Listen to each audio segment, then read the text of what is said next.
All right, let's get right into it. We're about to break down a moment that did way more than just make headlines. It was a moment that really shook the whole idea of American military power in one of the most tense spots on the planet. It's a fascinating story about a high-stakes showdown that went in a direction nobody saw coming. And listen, those aren't my words. That's coming straight from military analysts. Now, when you hear a statement that strong, you just have to ask, right? What on earth could have gone so spectacularly wrong? So, that's the big mystery we're going to unpack here. We're going to dig into exactly what happened, figure out why this massive show of force totally backfired, and explore what it tells us about how power really works in the world today. So, where does this whole thing kick off? Well, it all starts with a very, let's call it a dramatic announcement from then President Donald Trump, a move that was clearly designed to sound tough, bold, and totally decisive. What's so wild here is the total disconnect. On one hand, you have the declaration, a full naval blockade. I mean, let's be clear, that's an act of war. But then look at the setting. It was just tossed out there, casually, at an airbase right after a golf trip.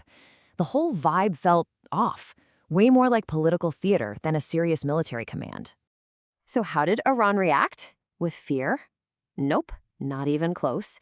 They basically laughed it off. This quote from an Iranian official just says it all. They pointed out, a blockade isn't just something you tweet about. It's a real thing, in the real world, that requires you to actually show up with your ships. And that right there, that huge gap between the big talk and the reality on the water, that brings us to the absolute core of this entire story, the illusion of dominance. This is the point where the official story started to completely unravel. Okay, so check out this timeline, because this is where things get really weird. Day 1, U.S. Central Command, that's CENTCOM, posts about a successful operation. Everything's going great. But then, Day 2, a video starts making the rounds online, and it shows the exact opposite. You see Iranian boats squaring up to U.S. destroyers, and the U.S. ships actually turning back. But the craziest part? Day 3, CENTCOM's public story doesn't change one bit. Still a success. And this is exactly what that term, illusion of dominance, really means. It's what happens when you have to spend all your energy managing the story because you can't actually control the situation on the ground. And frankly, that's not a sign of strength. It's a sign of some serious weakness. But look, the problems here went way, way deeper than just some bad PR. The entire strategy, the whole game plan, if you will, it was just fundamentally broken from the very start. Just think about the logic here for a second. It's completely backward. The goal, they said, was to open the Strait of Hormuz, but the plan was to use a blockade, which is designed to close it. Threatening to shut down a waterway that your opponent already dominates, that doesn't give you any leverage. It's just a massive strategic contradiction. And you can see this flawed thinking in the negotiations that happened before all of this. Just look at these demands. These aren't starting points for a conversation. They're ultimatums. Proposing joint control of the Strait of Hormuz, that's just unthinkable for any sovereign country. It's like asking someone to co-own their own front door.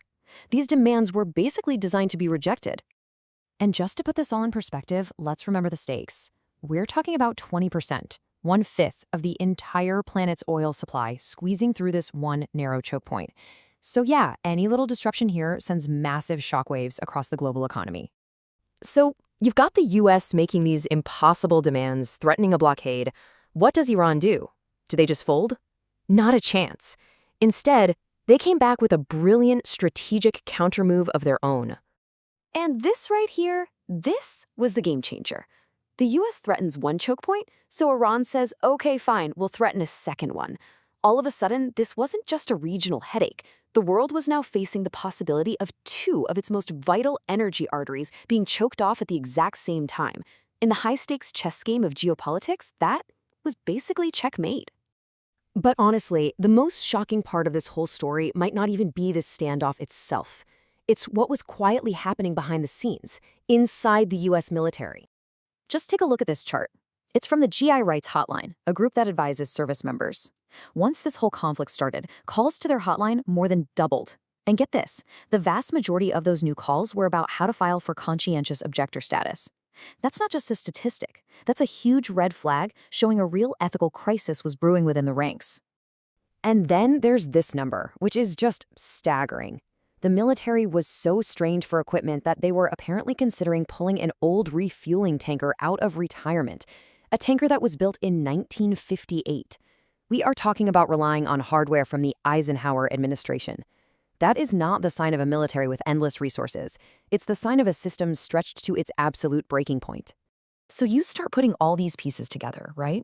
You've got soldiers questioning the mission, you've got ancient hardware being dusted off, people refusing to re-enlist. All these signals of serious strain.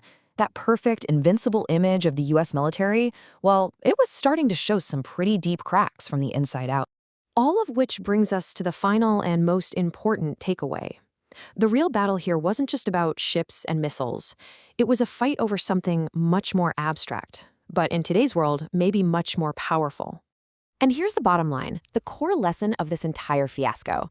When you try to escalate a conflict without actually holding the winning cards, you don't project strength. You do the exact opposite. You put a giant spotlight on your own weaknesses for the whole world to see.